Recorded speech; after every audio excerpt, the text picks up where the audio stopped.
Hi hello అందరికి నమస్తే. ఆంధ్రప్రదేశ్లో కూటమి ఏర్పడి 1 ఇయర్ అయినటువంటి సందర్భంలో వైఎస్ఆర్ కాంగ్రెస్ పార్టీ మరి వెన్నుపోటు దినోత్సవం అని చెప్పి ఒక కార్యక్రమాన్ని నిర్వహించింది. ఈ కార్యక్రమానికి సంబంధించి గ్రాండ్ సక్సెస్ అయిందని చెప్పొచ్చు. ఎందుకంటే గతంలో వీళ్ళు చేసినటువంటి కార్యక్రమాలకు ఈ కార్యక్రమాలకు చాలా అంటే చాలా వ్యత్యాసం ఉంది.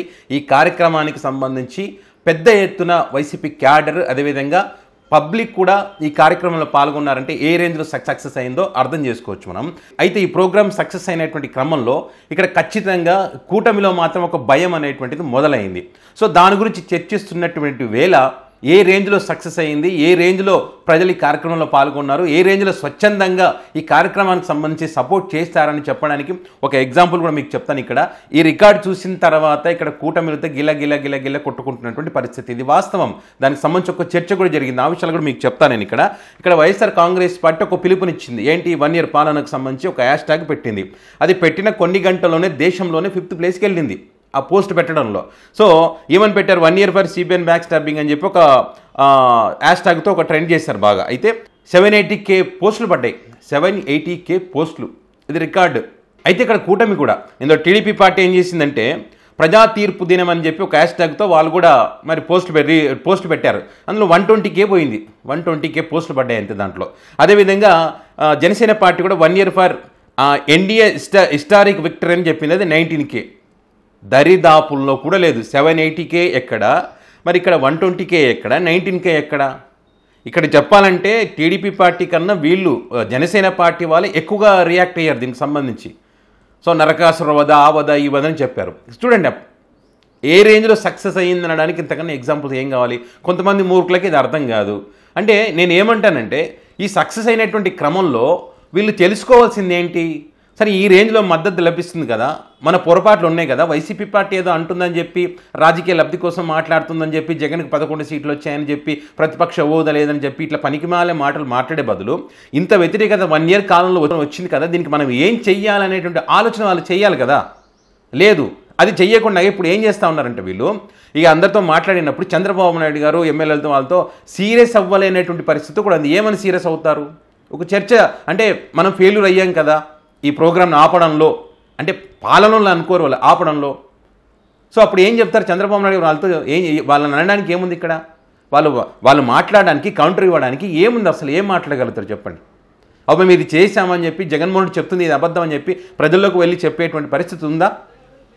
సూపర్ 6లో ఇది చేశాం కాబట్టి ఇదిగో ఇది చేశాం కదా, జగన్ అబద్ధం చెప్తున్నాను చెప్పగలరా? చెప్పడానికి లేదు.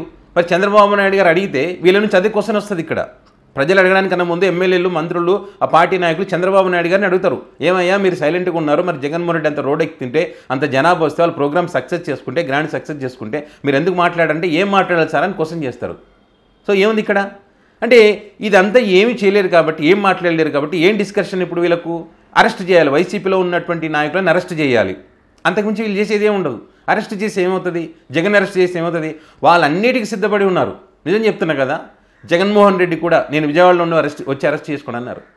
పార్టీ క్యాడర్ కానీ, పార్టీలో ఉన్న నాయకులు కానీ, అంబటి రాంబాబు కూడా నిన్న ఏ రకంగా జరిగిందో మనం చూసాం. ఇష్యూ సిఐ ఎట్లా అడ్డుకుంటున్నాడు, వాళ్ళ పర్మిషన్ ఉంది ఉన్నా కూడా అడ్డుకుంటున్నారు. అంటే అంటే అది అర్థం చేసుకోండి. అంటే ఇక్కడ ప్రోగ్రామ్ సక్సెస్ అవుతుంది, దీన్ని ఎట్లయినా అడ్డుకోవాలని చెప్పి ఒకరోజు ముందే కొన్ని ఆంక్షలు పెట్టారు ఈ ప్రోగ్రామ్కి సంబంధించి. అయినా కూడా ఎక్కడ ఆగలేదు. ఊరు వాడ రికార్డులో మూత మోగించారు వాళ్ళు. స్వచ్ఛందంగా పాల్గొని స్వచ్ఛందంగా ఈ పోస్టులు సపోర్ట్ చేస్తూ, కార్యక్రమాన్ని సపోర్ట్ చేస్తూ మరి ప్రజలందరూ కూడా పాల్గొన్నటువంటి పరిస్థితి. వైసీపీ పార్టీ నాయకులు కూడా ఊహించలేదు నిజం చెప్పాలంటే ఈ రేంజ్లో సక్సెస్ అవుతుందని చెప్పి. కాబట్టి మీరు ఎంక్వైరీ చేసుకోండి.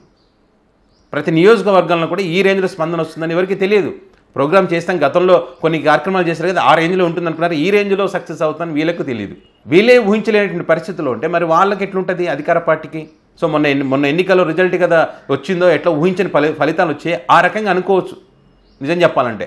మరి పోస్టులు చూడండి, 780Kకి 120Kకి 19K ఎంత డిఫరెన్స్ ఉంది అసలు? దరిదాపుల్లోనైనా ఉన్నారా? లేరు కదా, లేరు. కాబట్టి ఇప్పటికైనా ఈ కూటమి ప్రభుత్వం ఇచ్చినటువంటి హామీలను వైఎస్ఆర్ కాంగ్రెస్ పార్టీ ఏదైతే ప్రశ్నించిందో దానికి సంబంధించి అమలు చేస్తే రానున్న రోజులను కొంత వ్యతిరేకత అనేది తగ్గుతుంది. లేకపోతే మాత్రం ఇదే రకంగా మీరు ఇట్లనే ఉంటే ఇప్పటికే వైసీపీ పార్టీ దేనికైనా సిద్ధం, దేనికైనా రెడీ అని చెప్పి ఏ అరెస్టులు చేసుకుంటారో, ఏం చేసుకుంటారో, ఏ కేసులు పెట్టుకుంటారో, ఏ రకంగా మీరు హింసిస్తారో ప్రతిదీ కూడా నోట్ చేసుకుంటాం. దానికి తగ్గటువంటి రిటర్న్ గిఫ్ట్ మాత్రం ఖచ్చితంగా 100కి 200% తిరిగి ఇచ్చేస్తాం.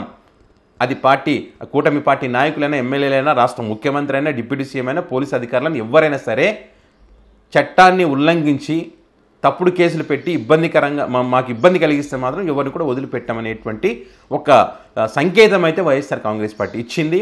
ఇప్పుడు కూడా ఏదైతే వైఎస్ జగన్మోహన్ రెడ్డి కార్యకర్తలకు దూరం ఉంటాడు, కార్యకర్తలు జగన్మోహన్ రెడ్డి అసహించుకున్నారు కాబట్టి గ్యాప్ వచ్చింది, వాళ్ళు పనిచేయడం లేదని ఎవరైతే ఇన్ని రోజులు మాట్లాడారో వాళ్ళందరికీ ఇంకా దేంతో కొట్టినట్టు ఆన్సర్ ఇచ్చారో అర్థం చేసుకోవచ్చు మీరు. ఇక్కడ వాళ్ళందరూ ఆన్సర్ ఇచ్చారు నిన్న.